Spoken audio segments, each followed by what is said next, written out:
Uh, Welcome everyone. This is Tuba İçmeli from the UNFCCC Secretariat, and thank you for joining us today. We hope that you can hear us, and we also hope that you and your loved ones are all in good health. And I again want to welcome all of you to this CGE webinar for the African and the Eastern European regions as a part of its 2020 work plan. So first of all, you may not know what CGE means. It is the consultative group of experts, and it assists developing counterparties to fulfill their reporting requirements under the convention, and also supports the implementation of the enhanced transparency framework under the Paris Agreement. So it is a kind of technical support provided to all developing countries. And in that context, this webinar is the second one of the 3 webinar series to be organized this year, which is aimed at discussing how to understand the technicalities on transitioning from the revised 1996 guidelines to 2006 IPCC guidelines, which are for the national GHG inventories. So we already conducted the first webinar in April for the Asia-Pacific region. And after this one, we will have another webinar for the Latin American and the Caribbean region in June. And at this point, actually, I also would like to encourage you all to subscribe our mailing list, which is tisu@unfccc.int, so you can receive announcements about our next webinars or any other events we will hold in the future. For more information actually on CGE, you can always refer to the CGE website, as you can see it on this slide. It is the unfcc.int/CGE, to reach all materials explaining the transparency arrangements under the Convention and the Paris Agreement. So there are a lot of training materials, previous events, presentations. Please feel free to refer them. And as a last remark, please note that this webinar is recorded, and the recording will be uploaded to the CGE website together with the presentations after we conclude this webinar. And from that page, you can also reach recordings of the previous webinars. So now I would like to introduce you our distinguished panelists. We have 3 CGE members with us today, Ms. Sandra Butumali Mochwadanedi, Mr. Kadir Aksakal, and Ms. Masami Desai. So Sandra is the Deputy Director for International and Domestic Reporting on Climate Change from the Department of Environment, Forestry and Fisheries from South Africa.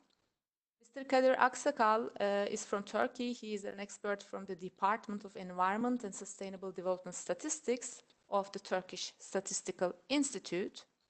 And Masumi is an environmental engineer in the Office of Atmospheric Programs from the US Environmental Protection Agency. So what I can just say about our experts is that they really have an extensive knowledge and experience on national greenhouse gas inventories, but not only on them. So they also have vast information on national communication processes, biennial update reports, and MRV systems. So please use this opportunity to ask them any questions you may have. Because they will, after the presentations, they will be answering your questions. For that, please send your questions to the QA function. You can see it in your screen, I guess, or from the chat function. While listening to the presentations or after the presentations, I will just read them to our panelists, and they will address these questions at the end. Also, as a last point, I also would like to point out something. We prepared a survey, a very brief survey, to hear about your opinions on this webinars, and we will send you an emails with the links to the surveys, and it's also will be written on the last slide. So please take a few moments to fill out that survey. So now we will start with the presentations. First, Sandra will be explaining us the overview and the evolution of GHG inventories and IPCC guidelines. Then Kadir and Masume will elaborate more on the technical considerations on transitioning from these 1996 guidelines to 2006 guidelines, and they will also present more information at the sectoral aspects. So I will like to give the floor to just a moment to Sandra now. I'm just trying to just a moment. So I will mute myself, and Sandra, you have the floor. Please go. Thank you very much, Tupa. I hope everybody can hear me. And if you find I'm not audible enough or too fast, please do let me know. Okay, I can hear you, Sandra. Please go forward. Thank you. Okay. So wait for you to presentation. Okay, thank you everybody. As I've already introduced myself and also introduced by Tupa, I'm Sandra. I'm from South Africa. I work for the Department of Environmental Affairs. Okay, previously called Environmental Affairs, but now called Environment, Forestry and Fisheries. And I'm mostly responsible and national communications, and I also work on our CIT project, and I also help our team with the negotiations, and I focus mostly on transparency issues with my esteemed colleagues Kadi and Musami, and I also serve with them in the consult. So I'm going to be giving this presentation on the overview of the greenhouse gas inventories as well as the IPCC guidelines. So the contents of the presentation, it will involve the following: what are national greenhouse gas inventories and why do we need them? Inventories, how do we and good practices for compiling inventories, IPCC inventory guidelines evolution, as well as the UNFCCC practices. Thanks, Tupa. Next slide.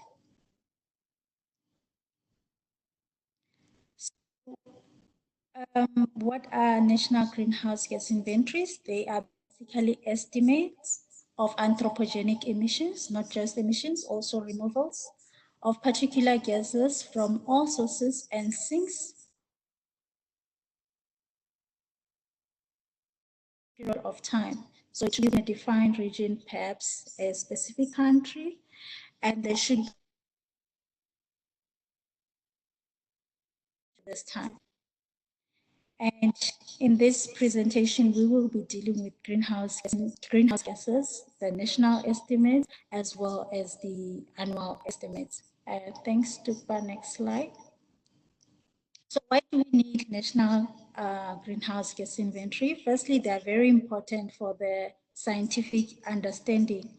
They serve as a very important input to models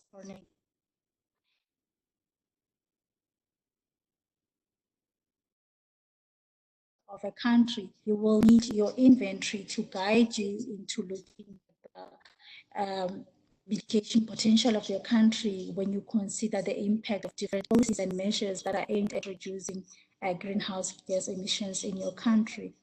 They are also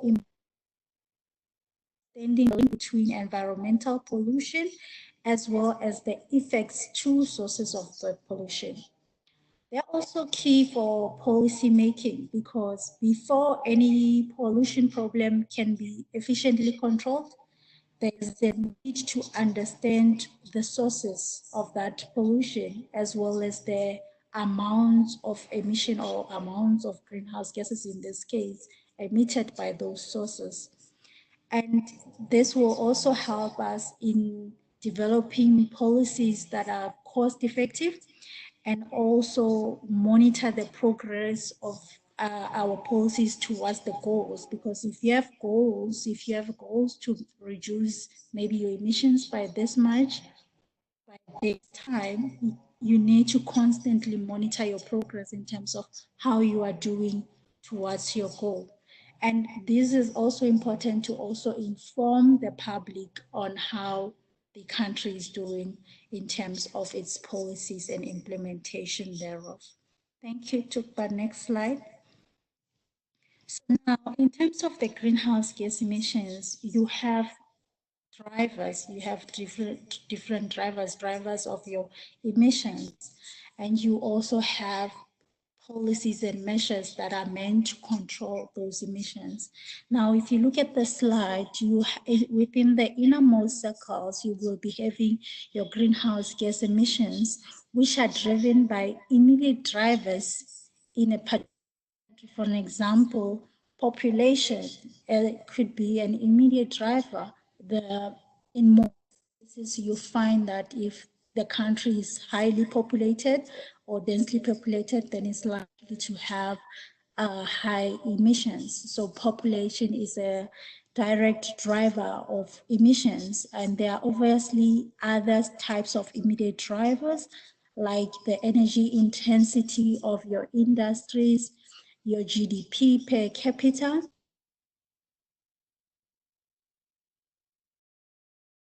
of the different sources in your country. And then there are also underlying driver as a third layer. Underlying driver involves certain things like behavior, how to understand how their behavior impacts on emissions. Are people aware of their behavior? Are people changing their behavior in such a way that they reduce their carbon footprint? So behavior is a very important underlying driver. You also have other underlying drivers like the governance in your in the particular country. Is it geared towards taking climate change seriously, developing policies that are aimed at reducing greenhouse gas emissions? The different technologies that are being used. Do you have energy efficient technologies in your country? The technologies that encourage, modal shift, perhaps in transport and things like that. Urbanization, that the emissions would go up. So those are the type of things that are the underlying drivers. Industrializations in countries where there are a lot of industries, you find that there could be a lot of or high emissions coming from the industry. The outermost layer that is also very important, which is your policies and measures that are meant to control the emissions of greenhouse gases. So those are also, and like for an example, climate policies, but that may also have impact on greenhouse gas emissions. The provision of information, whether there's also research and development in a particular country geared towards understanding climate change and the greenhouse gas emissions and how they contribute to climate change and what is being done to mitigate them and so forth, and also including the planning as well, how the country is doing in terms of planning, because before you can implement your policies, you need to effectively plan for them. Thanks, Tukba. Next slide. So why do we need inventory guidelines? To limit climate change must set emission limits or targets or goals and monitor progress in an open and transparent way. So if there's an agreement to limit emissions, so there should be a target that has been set. And if the target has been set, then that means progress towards achieving that international target must be monitored. And that has to be done in a very transparent way where everyone can see how this has been done. National emissions can only be estimated. In other words, they are not directly measured. So we need a consensus on the best way of estimating emissions. For example, not measure all sources. It would be, for an example, impractical for road to measure emissions of every car. So the techniques and methodologies of estimating emissions in the different sectors and subsectors. To do this, we need reliable, internationally accepted methods and guidelines. Thanks, Tupa. Next slide. How is this done? So estimates are prepared based on parameters associated with emission rates. For an example,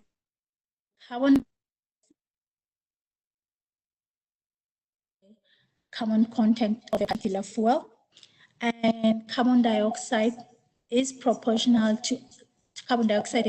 is proportional to the amount of fuel burned. Also, the changes on stocks of carbon in forests give rise to either emissions or removals of carbon dioxide.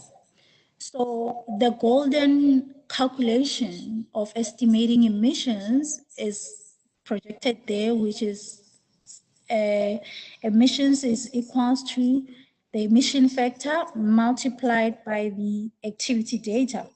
The emission factor can be, for an example, the ton of carbon dioxide per ton of fuel consumed.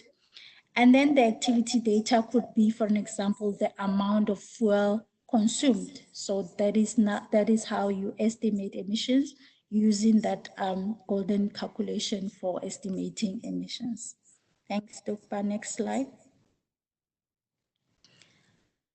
And how then do we ensure credibility of the estimates of emissions? There are certain procedures and guidelines that have to be followed. Now we have quality assurance and quality control. The purpose of quality assurance and quality control is to ensure data integrity, correctness, and completeness. This is also important in that the estimates are compiled correctly in the way they are supposed to be done. And this needs a common methodological framework and inventory management. In other words, there should be routine of checks throughout the whole entire process of compiling the inventory. So this is mostly known as quality control. And then with quality assurance, you would then have an independent reviewer or a team of experts who are not involved in compiling your inventory, who can now do the quality assurance in terms of how you estimated your emissions. Verification, checking that the numbers are correct, that they reflect the unbiased emissions and they establish reliability. This, for an example, can be done with comparison with independent data or comparison using alternative methods. For an example, you can compare with using either higher tier methods or lower tier methods, just to see if the estimates using different methods are within, the reasonable range. Thanks, Tupa. Next slide. In terms of good practice, what is the importance of good? We know that IPCC has got the good practice guidance. What is the importance of good practice guidance? And ensuring that you develop good practice in compiling your inventories. It assists countries in producing inventories that are accurate in the sense of being neither over nor underestimates so far as can be judged, and in which uncertainties are reduced as far as possible or as practicable. Obviously, as we said, these are estimates, but we need to ensure that the estimates are not overly estimated, so much underestimated. And also we have to ensure that uncertainties are reduced as far as possible.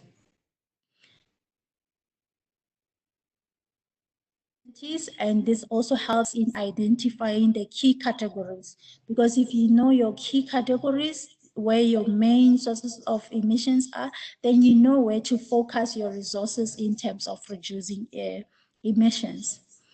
And then it also helps with documentation, which provides transparency in terms of how a particular inventory was compared.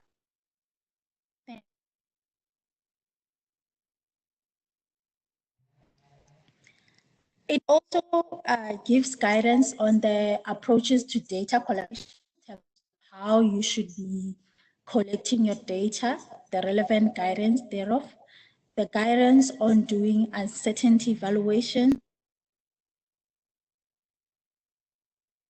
analysis, and methodological choice, how you choose your methods depending on the type of data you have and the resources that you have, how to conduct recalculations, how to conduct quality control and quality assurance, how to review, and also how to do a proper documentation of your inventory process. Next slide. Also, the development of inventories that are transparent. As I said, inventories need to be transparent, that are well documented, that are consistent over time, that are complete, that can be compared with the inventories of other countries, that are accurate, that are not overestimated or underestimated, and that can also be assessed for uncertainties, that can be subjected to quality control and assurance. And also the development of efficiency in the use of resources available to inventory agencies, in which uncertainties are gradually reduced as better information becomes available. Thanks, Dopa. Next slide. So in terms of the IPCC inventory guidelines, there has been evolution over time. From 1995, there were guidelines for national greenhouse gas. They were then revised. So we had the revised 1996 guidelines for national greenhouse gas inventories. And then there was the development of good practice guidance, which was also a major step forward. Good practice guidance and uncertainty management in national greenhouse gas inventories in 2000. This helped in ensuring that inventories are complete, consistent, comparable, transparent, and accurate, taking into account the available resources. So in ensuring that all the check principles are applied. And the major change was also from the 1996 land use change to good practice guidance on land use change, and good practice guidance on land use change, and forestry. And then after a lot of hard work, 2.5 years of hard work, in 250 authors, there was then the 2006 IPCC guidelines for national greenhouse gas inventory. We have four sectors, which is energy, waste, IPPU, and AFOLU. And these have improved methods and default data. They also cover more greenhouse gases and methods. They integrate the good practice guidance.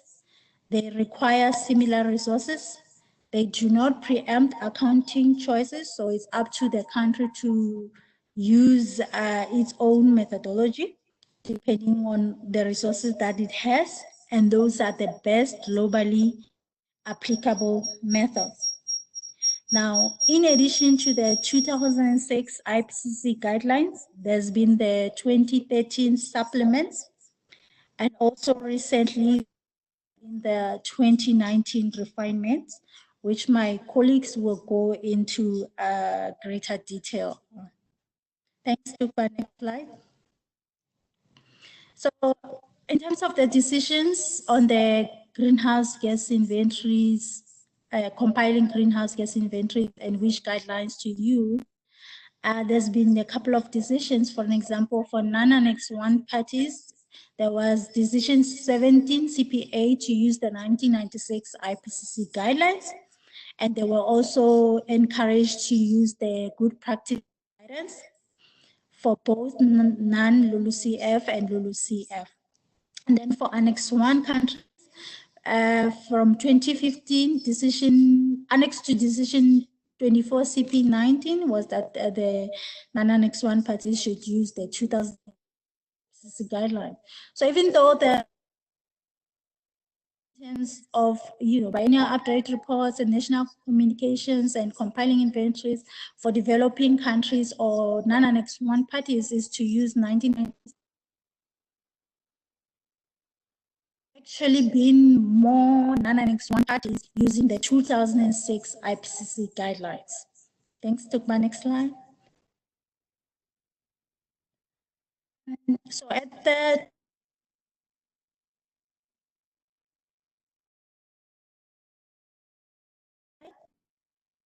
I also noted the request for non-Annex 1 parties for further technical support aimed at improving the domestic capacity to facilitate continuity in meeting their reporting requirements through training on the use of the 2006 guidelines. So webinars such as these are the ones that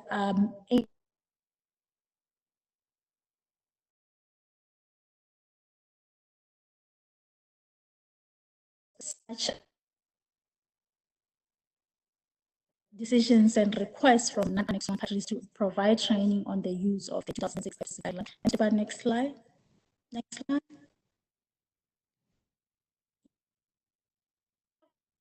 Now, the use of 2006 IPCC guidelines, there has been a decision used by all parties, whether you are a developing country or a developed country. This came from Decision 18 CMA1s on the modalities, procedures, and guidelines for the transparency framework for action and support referred to in Article, which stipulates Annex paragraph 20 that each party shall use the 2006 IPCC guidelines and shall use any subsequent versions or refinement of the IPCC guidelines agreed upon by the Conference of Parties, serving as the meeting of parties.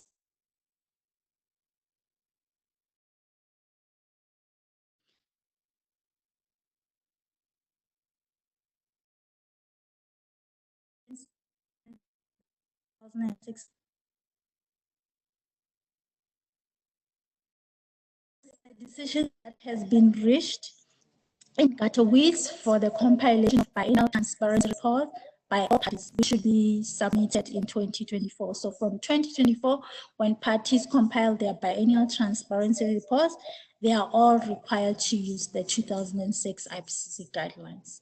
Thank you. I think this brings me to the end of my presentation, and I look forward to your questions or interactive sessions. I'll now give over to you, Jupa. Dear Sandra, this is really very nice. You just took us from 1995 to today and even to future commitments. So thank you for sharing us all the basics and how these guidelines could be used, why and how they are evolved until now.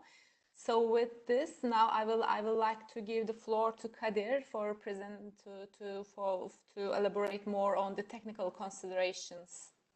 The floor is yours, Kadir. Thank you. Thank you. I would like to welcome you all today to the second part of our presentation. My name is Kadir Aksakal. I'm a CG member from Turkey, and I'm working on the greenhouse gas inventory expert in Ankara. As it is known, in the first slide, in the next slide, please, Tufa. As it is known, each party under the on slide, just Just the previous slide, please, to on slide 18. No, just the second one, sorry. It was just a mismatch. Okay. As it is known, each party under the UNFCCC has to prepare and report a national greenhouse gas inventory. In this regard, we will talk today about the 2006 IPCC guidelines, the differences between the 1996 guidelines and the 2006 guidelines, the guidance on new categories, the transition from the 1996 guidelines to the 2006 guidelines, and also on the reporting of the national greenhouse gas inventories under the ETF, the Enhanced Transparency Framework of the Paris Agreement, and the current MRV system. Now moving deeper to these topics, one by one, I would like to talk on the structure of the 2006 IPCC guidelines for national greenhouse gas inventories. The 2006 IPCC guidelines consists of 5 volumes. Volume 1 is for general guidance and reporting, Volume 2 for energy, and so on and so forth. But whatever you are reporting, just take the example of the energy sector, you have to use Volume 1 and Volume 2. If you are reporting under the industrial process and product use sector, you are supposed to use Volume 1 and Volume 3 together. This logic follows also for other sectors as well. What I would like to note especially is that previously given as the industrial processes and the solvent and other product use sectors in the 1996 guidelines are now combined into the IPU sector in the 2006 IPCC guidelines. Another feature is that the agriculture and the land use change and forestry sectors in the 1996 guidelines are now combined into the AFOLU sector, the agriculture, forestry, and other land use sector, which is Volume 4. Although the number of sectors in the 2006 guidelines has been reduced from 6 to 4, this is not accompanied by any great change in the methodological approach at the individual category level, except for land categories in AFOLU, which is a huge distinction from the previous one. But what I would like also to note is the fact that the new 2006 IPCC guidelines are here to make life easier and not more complicated. On the next slide, we are going to have a different structure. The general guidance and the sectoral guidance are two significant parts which are complementing each other. This means that Volume 1, which is about the general guidance and the reporting, are giving information on data collection, uncertainties, methodological choice, and so on and so forth, whereas the sectoral guidance also gives additional information on these categories. And combining these two, Volume 1 with the volumes of each of the sectors would facilitate the preparation of the emission inventory. I would also like to mention what it means good practice. This is very significant because it will come to the floor over and over again. Good practice inventories are defined as those that contain neither over nor under estimates so far as can be judged, and in which uncertainties are reduced as far as possible and or practicable. General guidance retains consistency with revised 1996 guidelines and is updated and expanded into the 2006 guidelines. What I would like to say at this point is also the fact that 2006 IPCC guidelines is nothing new from scratch. It builds basically upon the 1996 IPCC guidelines and also on the 2000 good practice guidance reports. The next slide, please. Now to the differences. For sure, there are also differences between these two guidelines, the guidelines from the 1996 and the 2006 guidelines. There are going into detail is probably not possible in this short amount of time, but there are two very helpful guidelines and materials on the website, and the links are given on this slide as well. The next slide, please. I would also like to go further into detail on the general guidance. As it is known, the general guidance helps to improve the overall inventory management. On data collection, on uncertainty analysis, on key category analysis, time series consistency, and also a key component, the quality assurance and quality control as well. So what you will find basically on most of these items will be an update from the good practice guidance reports from 2000 and from the good practice guidance report on LULUCF from 2003 in the volume 1 of the 2006 IPCC guidelines. Yes, what I would also like to mention here at this current point is the fact that when you are starting to use the 2006 IPCC guidelines to prepare the inventory, it will basically not be perfect in the first submission. It shouldn't be also expected to be perfect in the first submission. The inventory is a continuous improvement process, and more or less it is a step-by-step approach which would lead to the improvement of the inventory throughout years, if not decades. We do have another slide on slide 24, which gives an overview of the inventory cycle. As you see that there are many steps in the inventory development cycle, and it will depend on your country's circumstances, whether it would be a 1-year cycle or a 2-year cycle, the period of regarding the period of the cycle. But the basics are the same, and as you see it on this slide as well, for example, the uncertainty analysis and the key category analysis are very significant components in terms of the improvement process of the inventory. It is over and over again the same process which would facilitate also the improvement doing these analysis as well. Can we return to the previous slide, Tuba, if possible?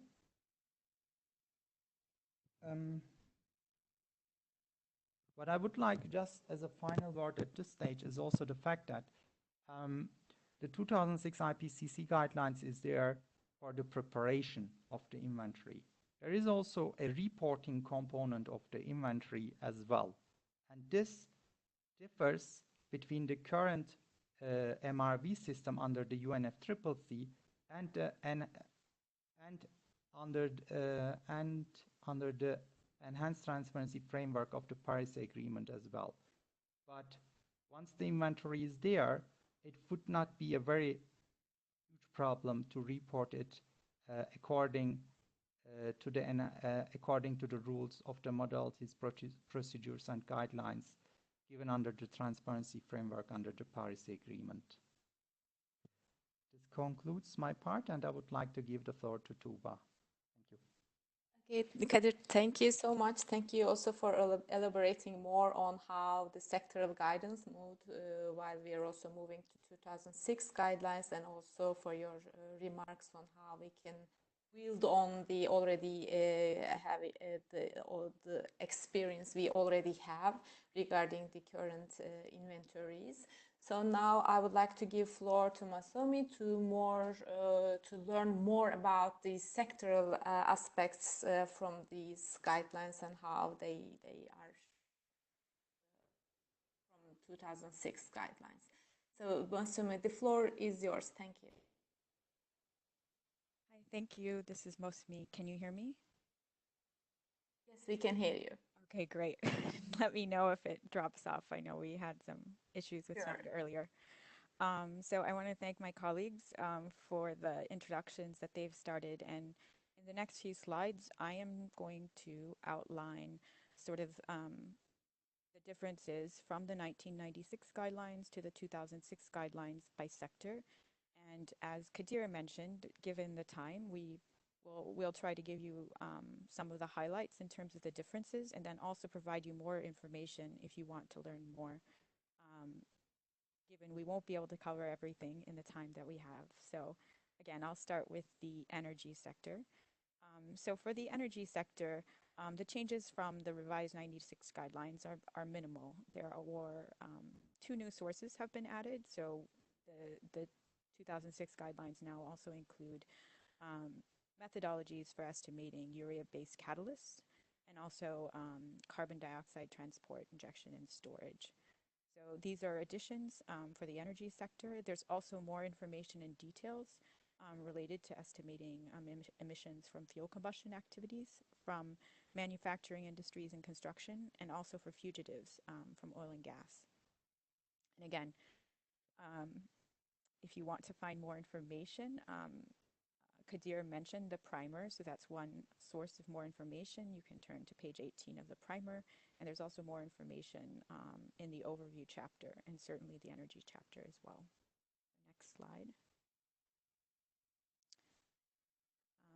So IPU, industrial processes and product use. I think Kadir already mentioned that this sector has been restructured, so there's a combination of the industrial processes and solvent and other product use, and they've been combined and integrated into one chapter. So some of these categories that are now included in the 2006 guideline were not included in the revised 96 guidelines. Some were previously included, but they were not explicitly included, so they were there implicitly, and now the 2006 guidelines provide more guidance. In addition to these additional categories in the chemical, medical, and metal and product use areas, there are also the emissions from the non-energy uses of fuels that were previously allocated to the energy sector are now allocated to the IPPU sector. So that's one additional other change. And again, the guidance for the non-energy uses of fuels is also a bit more comprehensive and elaborated in the 2006 guidelines. So if you'd like to learn more and understand some of these changes a bit more, there is an annex to the IPU chapter in the 2006 guidelines, which you can go to, Annex 3. And there's also just a little more information in the overview chapter of the guidelines and page 18 of the primer, so you can learn a little bit more about the changes to the IPU sector. So next slide. So AFOLU, agriculture, forestry, and other land use. As Kadir and Sandra mentioned, these are, this chapter and this sector was probably where the more significant changes were made. But again, many of those changes were introduced in the good practice guidance. So the good practice guidance for LULUCF, introduced in 2003, introduced a new approach for the land use change and forestry sector. In fact, became the land use change and forestry sector with the good practice guidance, and included new classification for these categories. So now GPG is based on land use types rather than activities. And I think what's useful to know is that the 2006 guidelines maintain and retain this structure from GPG for land categories. So if you're already using GPG, LULUCF, transitioning to the 2006 guidelines shouldn't involve that much effort. You should be familiar with this, and that transition will not be as significant as one might expect based on hearing about the changes broadly. So if you want to learn more about the changes, again, that have occurred, we've noted here, you can go to Chapter 1 of Volume 4, which is the AFOLU chapter in the 2006 guidelines. An introduction also lists some more details about the changes in AFOLU. And there's also information on page 19 of the primer and page 11 of the 2006 guidelines overview chapter, which is in Volume 1. So next slide. I think given this was a sector where there were more significant changes, we think it's helpful to sort of walk through the evolution of those guidelines across the guidance, starting with the 1996 guidelines. So the changes to the AFOLU chapter sort of happened sequentially in 2 steps. So you can see in the first column, we have the revised 96 guidelines. In the revised 96 guidelines, you can see that agriculture and land use, or you could say LULUCF, were separate, land use change and forestry. It covered only the most important activities resulting in emissions and removals. And then if you look to the second column, you can see that in GPG, good practice guidance and good practice guidance for LULUCF. Two separate sectors remained, but you can see that LULUCF was reorganized to include all land uses and all carbon pools. So the biggest change that's occurred again was from the revised 96 guidelines to the to the good practice guidance. And when we produced the 2006 guidelines, when countries and experts came together to update good practice guidance or extend it, the two sectors were integrated into one. So in the 2006 guidelines, agriculture and land use change and forestry were combined into a single sector, but they retained the same approach that was in good practice guidance for LULUCF. So we can go to next slide. And here's another diagram to sort of illustrate how the structure has evolved in a little more detailed. So you can see here from the 1996 guideline reports, there was a big change, as we've mentioned, from 96 to good practice guidance. And you can see many of the land categories, in particular, you can see this reorganization from activities to land-based approach. And you can see that the agriculture sector actually largely remained mostly the same. So there were no big changes in agriculture when we moved from 96 to the good practice guidance. So then from the GPG report to the 2006 guidelines, the land categories you can see remained the same, while we had some changes to the agriculture chapter. But this reorganization that you're seeing in the agriculture chapter from the second column to the final column were not so big as compared to the change that occurred from the 1996 guidelines to the 2006 guidelines. So again, I think what we're trying to say again is that if you're already using the good practice guidance for LULUCF together with the revised 1996 guidelines for your inventory, you won't have too many difficulties in applying the 2006 guidelines. So I think this is one piece of information to help, as we understand a number of countries have already started to make this transition or have already made this transition. So hopefully this reassures you in terms of future reporting. And again, I think we flagged, if you want to learn more, there's a lot of useful information in Chapter 1 of the AFOLU guidance in the 2006 guidelines. Next slide. So now turning to the waste sector. The waste sector in the 2006 guidelines is similar in scope to the revised 96 guidelines and good practice guidance from 2000. So sources that were not explicitly included in the earlier guidelines have been added to complement the guidance so that all major waste management practices are covered. And that includes biological treatment of solid waste, open burning of waste, and septic tanks and latrines. So again, there's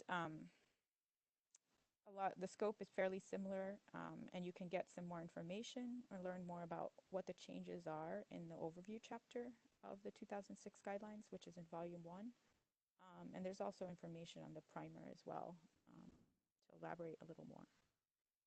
But so I guess in looking at this, you can see a lot of the changes that we discuss occurred probably in the IPPU chapters and the AFOLU chapter, but much of that transition and change occurred with good practice. So if you're using good practice guidance, the transition to using the 2006 guidelines will not be difficult. So this slide summarizes the areas where there's new guidance in the 2006 guidelines, and the colors sort of differentiate the sectors. So pink is energy, green is IPPU, land use and AFOLU is light blue. And you can see that A number of the new categories and industries that were introduced are in the IPPU chapter, and though some were implicitly included, but now are more explicitly included. So next slide. So I think just to recap, so we've sort of outlined where some differences are in the revised, in the 2006 guidelines from the revised 96 guidelines. So as we turn to thinking about how countries can transition and what they might need to know, I guess, you know, again, given our time here, we can't walk through that in detail, but we can give you some overarching guidance and considerations, and that may fall into sort of two bins as you transition from the 96 guidelines to the 2006 guidelines. I think what we want to emphasize is that transition has to be considered at the category level. So we can't walk through each category, but that's the level at which, as you review these guidelines, as you're transitioning, you need to consider. So two general points that we'd like to note for you. For categories that were present in the revised 96 guidelines, in many cases, the methods have not changed. So the data sources and activity data that you're using to estimate your emissions can also be used moving forward. There are some cases where the Tier 1 methods have changed, and so in those cases, activity data and other data will need to be updated or collected for that. It may be, again, though, that some of the information you have can still be used. Where you're using default factors in the revised 96 guidelines, there are updated emission factors in the 2006 guidelines, so this is an area where updates may be required, and you need to consider as you shift to the 2006 guideline. For categories that were identified as key categories in your inventories, those are categories where you should be considering moving to higher tier methods, and within the using the 2006 guidelines decision trees to consider those updates. So the other scenario that will occur as we transition from the revised 96 guidelines to the 2006 guidelines is that there are categories that were not included in the previous guidance that are included now. But the first step in applying the 2006 guidelines is to consider if those sources and sinks do occur in your country. So if they do occur, then they will need to be addressed. If they don't occur, you need to focus only on those sources and sinks that are relevant for your national circumstances. So for the cases where these new categories may apply, there will be a need to identify the relevant sources of data so that you can estimate those emissions and removals. And the 2006 guidelines also provide default emission factors so that as you're starting to report these new sources, you have a starting point, and if they are significant in the context of your inventory, then of course, consistent with good practice and the key category analysis that Sandra mentioned should be considered, and countries can prioritize those for updates or moving to higher tiers over time. Next slide. So now just to reflect, I think we've sort of outlined what's changed. We've outlined some considerations for transition. I think now we just want to turn to sort of reflecting on the implications for reporting. And we're going to continue to report for a few more years under the current system. So I think it's good to sort of note what the implications or things you can consider if you want to transition to the 2006 guidelines sooner. So first, according to Annex 3 of Decision 2 CP17, the biennial update report should include reporting tables 1 and 2, which are in the annex to Decision 17 CP8. So these two tables, though it's important to note, are based on the 1996 guidelines. So you may be, again, there's a question of if we are using the 2006 guidelines and I need to submit my BUR and I need to submit this information, how can I ensure that it is consistent for reporting? And so one option, again, is the IPCC inventory software, which applies helps compilers follow the 2006 guidelines.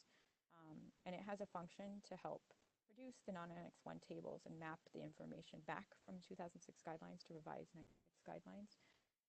So this is just one thing we're mentioning. And there's more information in the annex to the user manual on this mapping, so that you can use the 2006 guidelines and still provide information for reporting. And it's also important, I think, to just note, and we'll probably note that later as well, a lot of the software has updates and notes from time to time, so it's good to check the IPCC website, which is provided in that second bullet, to see if there are important updates related to these tables and mapping. So the other, if we can go to the next slide. So we are reporting under the current system. I think final reports for developing countries are due in 2024. But the first reports under the new system also will begin in 2024 under the enhanced transparency framework. So I guess we want to now turn to what do I need to know with regards to future reporting as I transition to the 2006 guidelines. So as both Sandra and Kadir mentioned, under the MPGs and the ETF, all countries will start to report using the 2006 guidelines as a basis of the methodologies. And this is outlined in paragraph 20 of the MPG. So in the annex to decision 18 CMA 1, this is where you'll find that it stipulates that all parties shall use the 2006 guidelines. In addition, the MPGs, the modalities, procedures, and guidelines, indicate that parties shall report according to the following sectors. So here we lay out the sectors that we just walked through, but one thing you'll note is that we have 5 sectors: energy, industrial processes and product use, agriculture, LULUCF, and waste. Under the MPGs, countries will have to report the agriculture and LULUCF sectors separately, not as a combined sector, AFOLU. So one thing we want to note again is that as a part of reporting under the MPGs, countries will have to report national inventory document and common reporting tables. But some of the work to finalize the national inventory document outline and the common, and I think that's missing, but I just want to flag the outline for the national inventory document and the common reporting tables under the ETF are still under development. Those discussions, countries are working to develop that information. So the details are still pending and to be decided, but there are a few things probably worth noting that you can keep in mind, as you're moving ahead. So given that we will have we'll have 5 sectors: energy, IPU, agriculture, LULUCF, and waste. The category codes for future reporting that may be indicated for inclusion in the document or reporting tables will be different from those codes that you may be seeing in the worksheets to the 2006 guidelines or the IPCC compilation software, due to the separation of these sectors. And again, once we have the final tables, that it may differ a little bit further as well from sort of current tables where codes are used. Excuse me. So I already flagged again above that we'll be reporting using 5 sectors. The 2006 guidelines have this combined chapter for AFOLU, the integrated guidance, which brings together agriculture and land use change, and forestry. But there are countries who have already started to apply the 2006 guidelines. Developed countries in particular have experience using the 2006 guidelines and reporting these sectors separately. So there's experience there that we can learn from and be shared, so that can be useful to developing countries as well as we move and shift to the ETF. The IPCC is also enhancing the inventory software to accommodate use of higher tiers, but also to enhance the ability to generate information for more flexible use. So I think there's ongoing coordination with the UNFCCC for continuous improvement. So that's another area where we can track what's going on and share that back with you. But it's useful to also go back to the IPCC software website to understand that the ongoing updates as well. So I think I'm going to stop there, and we can wrap up the webinar and take questions.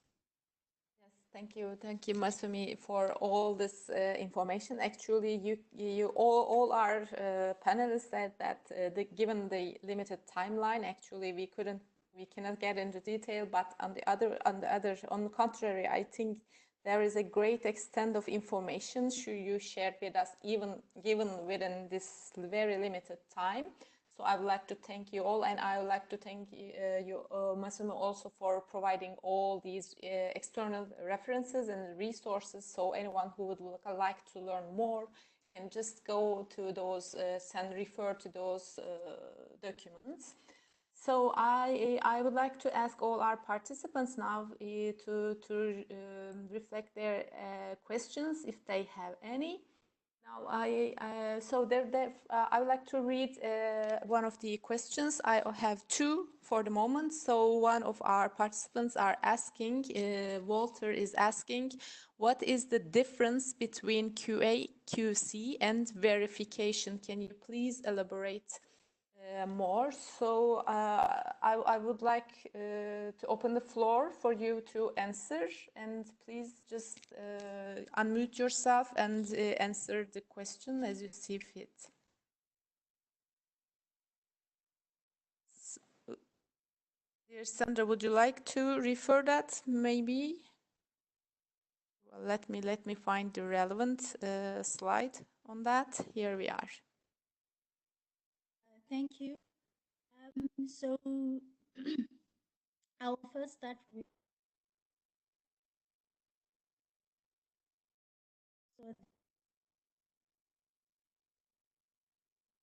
in inventory control.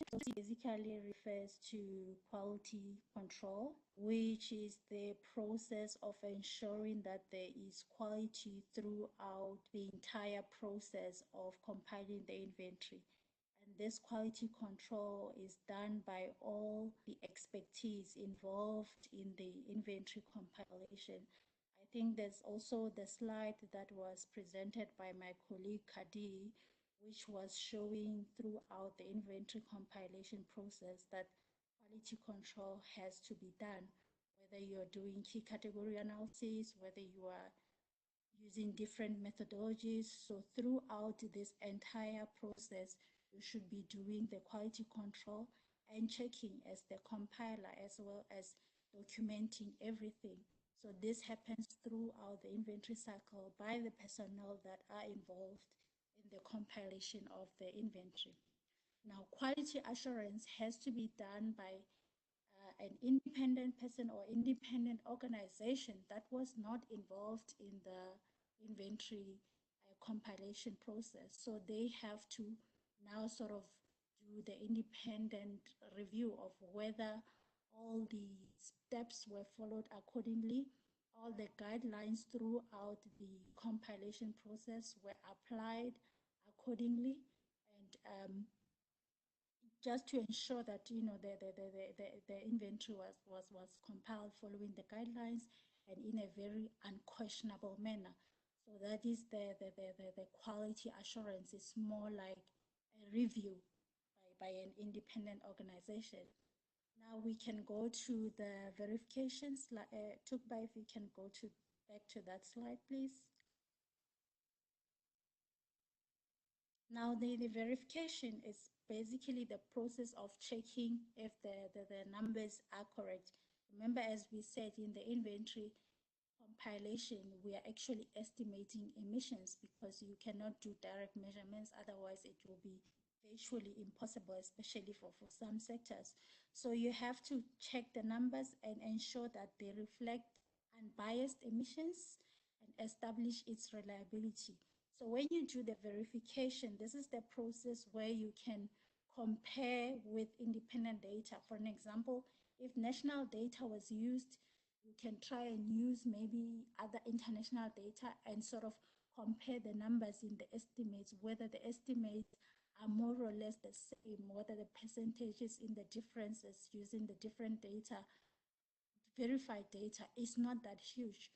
And also you can also compare estimates with using different methods. For an example, if maybe the country was using maybe tier 2 method, where they have country specific maybe data or maybe country specific emission factor, you can also compare that using maybe the default method tier 1, which using the default emission factors. So you sort of now, you are verifying the numbers. We are actually now verifying if those numbers are actually correct. Thanks, Tupa. I hope that answers the question. Thank you, Sandra. Thank you so much. So I would like to also refer to another, to read out another question regarding. So Svetlana asked, so yeah, since 2006, actually, there is already 14 years past. So are there any other works on updating these guidelines or these findings? Because as Svetlana also provided, she mentioned that there is an example in Rwanda, for example, on methane from the lake and conversion of it into electricity. So she cannot find any guidelines or any methods for that. So can our panelists also provide some information on what other ongoing works are there on the inventories?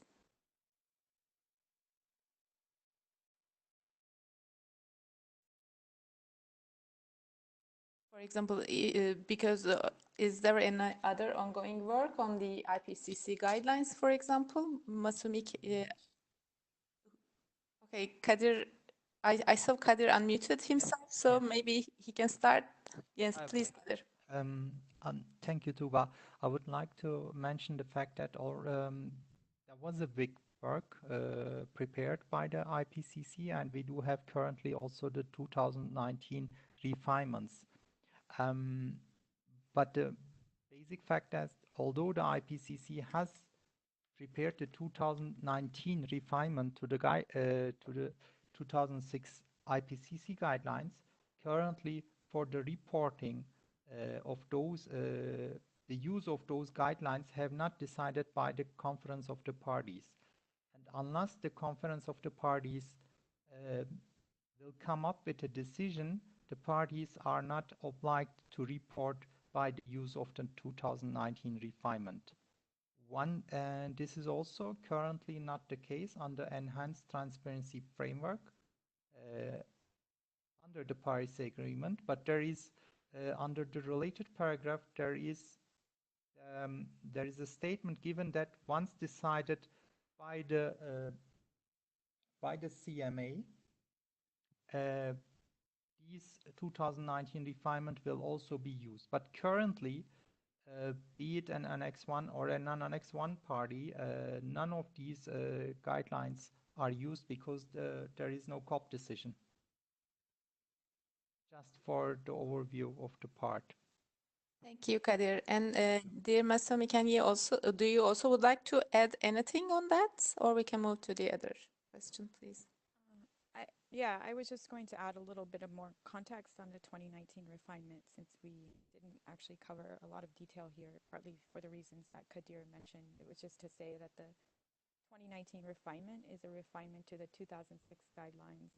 It's not, I think in moving that way, there was a recognition that yes, it's been some time since the 2006 guidelines were published, and there may be some newer science that could be integrated. And I think and that newer science is what's addressed and in the 2019 refinement. And in developing the 2019 refinement, there was a process to identify where those updates are most important and important to reflect in the guidance. So again, there are some refinements to the 2006 guidelines, and a lot of that is, I think, updating emission factors, So I just wanted to characterize that update and what's available in the 2019 refinement. And as Kadir said, there's no there is no requirement for countries to also use that guidance, but it is available, and if it's useful, I think, on a voluntary basis, certainly it's available to countries who want to apply it or take on sort of some of the newer updated factors that may be in that guidance. So I just wanted to provide that context for 2019. And here the specific category that was described in the question. I'm trying to scroll to see it, but it might be that it is country-specific source, and the MPGs do provide some information for reporting country-specific categories as well. So maybe that's a follow-up we can have with the person who's asking the question after the webinar. Thank you. Thank you also for offering this opportunity to refer to all other questions that may come afterwards. So with your permission, I would like to move to the next question. Kalim is asking if you could please summarize what are the advantages and or disadvantages of the two guidelines and with their reasons. I mean, it would not be an easy task, but if you can just briefly address this, what do you think? How do you think? I will appreciate.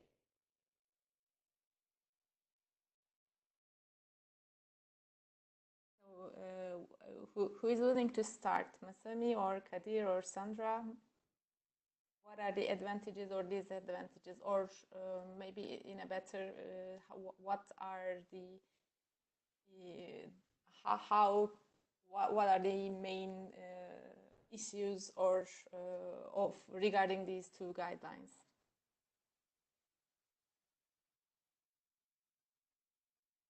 I can start. This is most me. Can you hear me? I can start, and then I think I'm sure that Kadir and Sandra have experience to convey as well from this transition. But I think some of the improved benefits and improvements are actually also outlined in the primer, so I think that could be helpful as well to review. But certainly the 2006 guidelines reflect better science. They're more complete. I think users have found that the guidance is clear and more complete in terms of the compilation steps and what needs to be considered. So there's clear guidance. I think the other benefit of the 2006 guidelines is that it fully applies and integrates good practice guidance, and also the approach to prioritize updates and improvements on more significant sources. So there are resource relevant methods in the 2006 guidelines, and I think it also considers more the linkages across sectors and categories, so reduces the scope for errors in double counting and also missing sources of emissions. And so I think those are all certainly improvements in the 2006 guidelines that reflects the latest science. It's more complete in reflecting the latest science. It's more accurate. The guidance is clear, and it also provides or lays out decision trees in selecting methods based on, again, the significance of those sources in your national circumstances. So I will, again, suggest looking also at the primer, but I'll turn it back to my colleagues to see if they have any other information to add to that. Thank you, Masumi. Would you like to add something? Yes, thank you, Masumi, for the very nice explanation. I think that I don't have a lot of things to add, but I would like to say basically that for sure it is a challenge, and it could be also regarded as a new experience moving from the 1996 to the 2006 IPCC guidelines. But what should be also kept in mind is the fact that the 2006 IPCC guidelines are there in order to make life easier, not harder. That's probably the first point to mention. You do have just these guidelines, and if you use volume 1 and the respective sector volume 2 to 5, you have just to focus on these two volumes and it is enough. Number two, I think that probably indirect benefit of using the 2006 IPCC guidelines would be that would be in terms of comparability issue.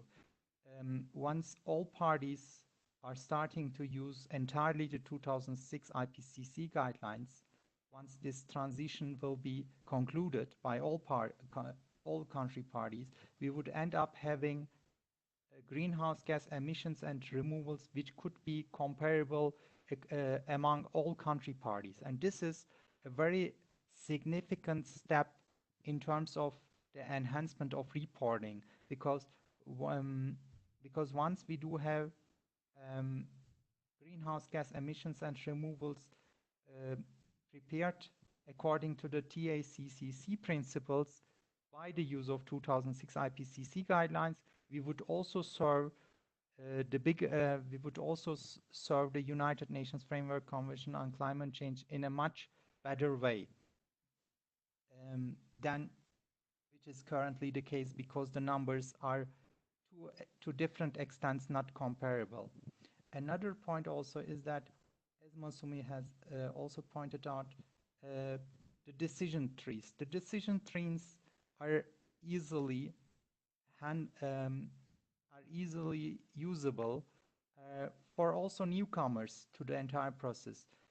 New greenhouse gas inventory experts, people who basically are very a little bit also refraining from, or who have little or no experience in doing greenhouse gas emission calculations, are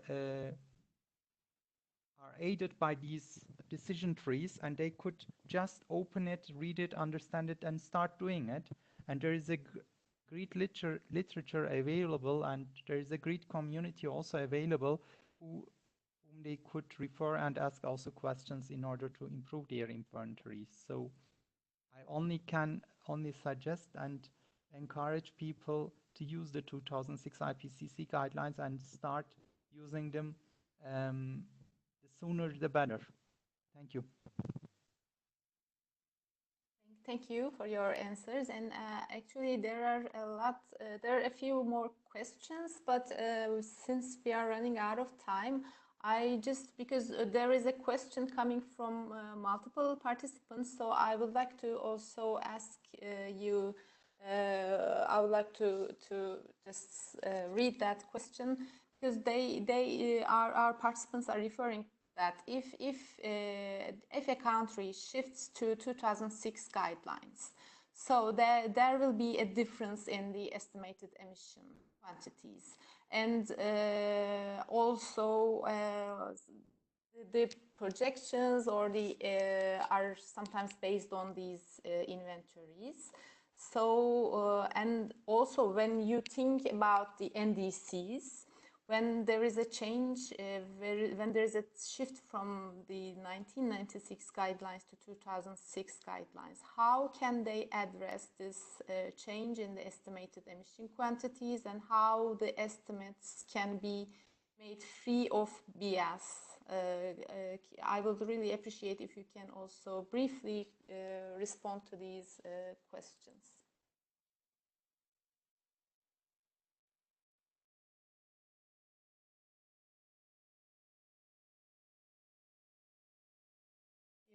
Kadir, would you like to respond with a few words? Yes, I was just thinking, thank you, Tuba, for having me once again. I think at this point, it should be noted that for sure, the shift from 1996 IPCC guidelines to the 2006 IPCC guidelines will, to different degrees, depending on the inventory structure, would change the estimated amounts of greenhouse gases, would change basically the emission level of the country parties. Upon that, it would also require, depending on the circumstances, require a recalculation of the NDCs as well, because if the previous NDCs would be based on the 1996 IPCC guidelines, and if a country party is currently using the 2006 IPCC guidelines, that should be also reflected one-to-one. But also, as being a negotiator which have taken part in the in the final round of the MPGs, which were decided in Katowice,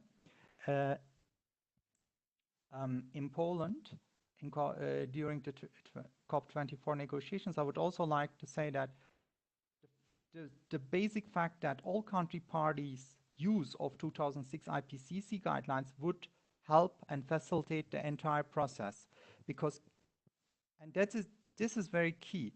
It doesn't matter whether even if a country party reports a very fine inventory according to the revised 1996 IPCC guidelines, it would not help a lot to the entire process, because most of the country parties, if not all, will, and according to the MPGs of under the ETF of the Paris Agreement, they will have to report under the 2006 IPCC guidelines. For the improvement of the entire climate change process, I think first the greenhouse gas inventories should be prepared in the best way and according to the best available science available. And there are two factors, which was also given in one of the first slides of our webinar today. The amount of the estimated greenhouse gas, the amount of the emission from a greenhouse gas is basically the multiplication of activity data and emission factor. This is clear. And if a country party is using tier 1 for non-key categories, the emission factors are constant, and they are basically default given in the 2006 IPCC guidelines, which would be basically same for all country parties using that tier level approach, which would remain us with the activity data. If the activity data increases, the emission amount would increase as well. If the activity data would decrease, it would the estimated emission would decrease linear to that factor as well. So what I'm saying basically is that by moving to the 2006 IPCC guidelines and using the tier level, which is given according to the country party situation, which would be practically a result of the use of the related decision trees, we would end up having non-biased emission estimates as much as possible. I hope this a little bit, at least to a certain extent, clarifies. So, and thank you. And I would like to ask one more, revert one more question, and I actually would like to also go to the relevant this one or slide before. So, because one of our participants is asking, Babajar, is if so we see the sectors here and also the key categories of under the general guidance. So how does this apply? So does it mean that sectoral key categories are required or not? And in relation with this question, there is he's also asking that he's seeing two boxes with key categories. So what does this mean actually? Can you? I will really appreciate if you can elaborate a bit more on key categories, and then we will conclude this webinar.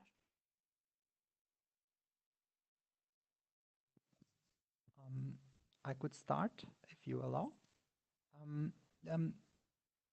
In terms of the first question, I would like to say that the inventory is a whole, and the key category analysis for a greenhouse gas inventory is done for all of the sectors at once, which means that the greenhouse gas inventory, the total of the greenhouse gas inventory in terms of emissions would be resulted in a certain amount, which would include all those sectors, including GLUDICEF and excluding GLUDICEF, and the country party is thereafter would prepare a key category analysis, which means basically the key category analysis is for the overall inventory, not for each of those sectors. For sure, certain categories or subcategories from certain sectors would be regarded at the end of the analysis as a key category, and certain sectors of those certain subcategories of those sectors will not be identified as key category analysis.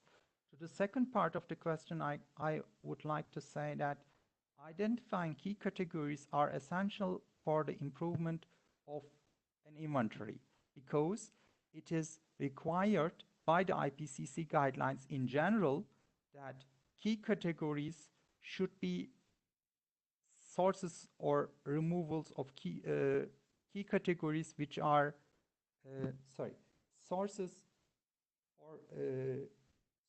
or removals which are identified as key in the inventory should be estimated by the use of higher tier methods. Higher tier methods would mean tier 2 or tier 3, depending on the circumstances of the country party. And in this regard, this hasn't been come up in our presentation today. What I would like to mention that the IPCC guidelines describes 3 tier levels, which means that the basic level is a tier 1 level, which could be done easily. Basically, it is the emission factor is a default one, basically given in the IPCC guideline. Tier 2 is basically the use of country-specific emission factor, and tier 3 model is a very high and advanced calculation level, which would also require modeling and or possibly direct measurement. Thank you.